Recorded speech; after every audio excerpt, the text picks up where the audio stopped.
Hello and happy Ignatian year. My name is Brian Gareau. I'm an associate professor of sociology and international studies, and I'm currently serving Boston College as the associate dean for the university core curriculum. As an alum of the Ignatian Colleagues Program, celebration of the Ignatian year has inspired me to reflect on my own life's journey, my own conversion, that to this day influences the work that I do, especially in the core curriculum.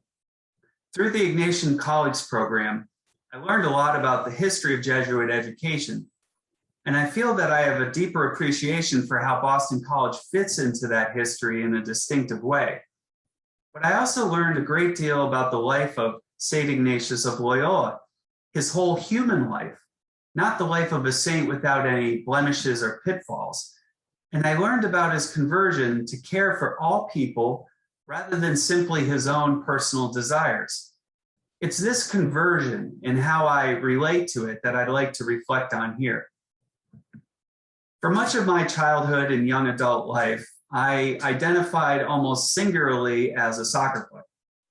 Whereas Ignatius sought renown on the battlefield, I dreamed of achieving glory on the soccer pitch. Sitting in class from elementary school through my first year of college, I couldn't wait to get out and play soccer. Instead of going to summer camps with all kinds of fun and diverse activities, I went to overnight soccer camp for several weeks in a row every year of my childhood. While I signed up for an SAT prep course my junior year of high school, I attended only one session because it conflicted with my state team soccer practice. I performed as well as I needed to in school in order to be eligible to play soccer for my high school, my club team, and eventually my alma mater, Providence College. While the crowds are seldom very large in the US for soccer, although fans numbered in the hundreds in my high school, I loved to play in front of the crowd. And that was all I craved, to score the most goals on my team, to win the most games, and frankly, to be the most popular athlete. In hindsight, it was a very draining lifestyle on an emotional level, and it was very shallow in a spiritual sense. To paraphrase St. Ignatius, I was a man given to the vanities of the world whose chief delight consisted in athletics with a great and vain desire to win renown. Thanks almost completely to divine intervention and I'm sure some gentle nudging from my parents, I ended up attending a Catholic liberal arts school, Providence College. I was admitted for one reason. I was good at soccer, and I attended for one reason, to fulfill the dream of playing Division I soccer in the Big East Conference.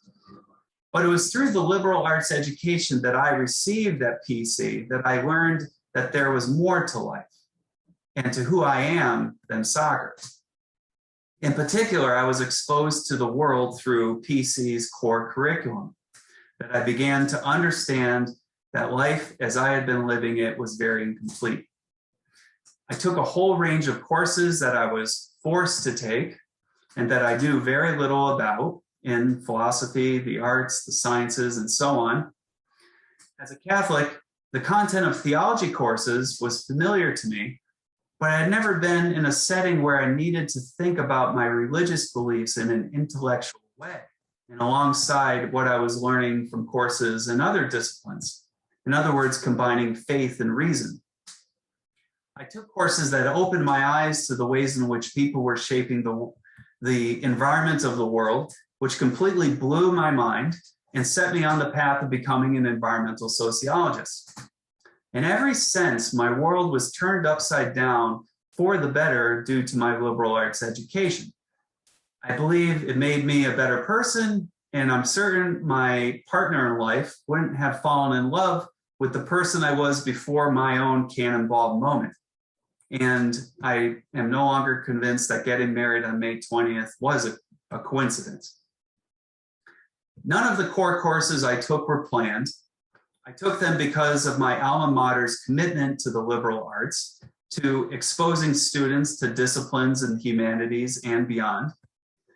Through this experience, I learned that soccer was certainly a part of my life, but it was only one of the many parts that I needed to attend to in order to be a whole person. Through a liberal arts education, I learned that I was called, as I think we're all called, to be a whole person and to make a difference in the world.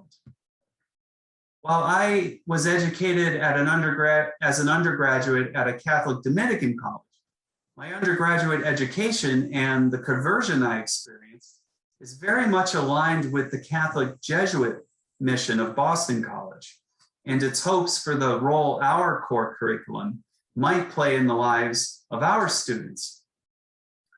Strategic Direction 1 of Boston College's strategic plan, Ever to Excel, states that Boston College will keep working to foster an educational culture for students to integrate traditional liberal arts disciplines with professional preparation and vocational discernment, and that it will do this by reaffirming the core curriculum as the foundation for the Boston College undergraduate experience. It was this kind of purposeful integration of the liberal arts into students' lives through the core that helped me discern a pathway towards my own vocation as a professor and an administrator. My experience with the Ignatian Colleagues Program, but also through the many ways in which our university invites us to learn about our Ignatian heritage, has given me the confidence to put the needs of others, especially our students, before myself as an administrator serving the core curriculum. I hope to help faculty achieve a love for teaching courses in the core in interesting and dynamic ways, and I hope to help create environments where students can discover more of the world, and in doing so, experience conversions of their own. As a professor, it can be tempting to succumb to the vanities of the world in the form of winning renown through our own research. In many ways, we're encouraged by the Academy to do so. But at Boston College, especially during an Ignatian year, we're asked to reach for more than this, for ourselves, for our students, and for the rest of the world.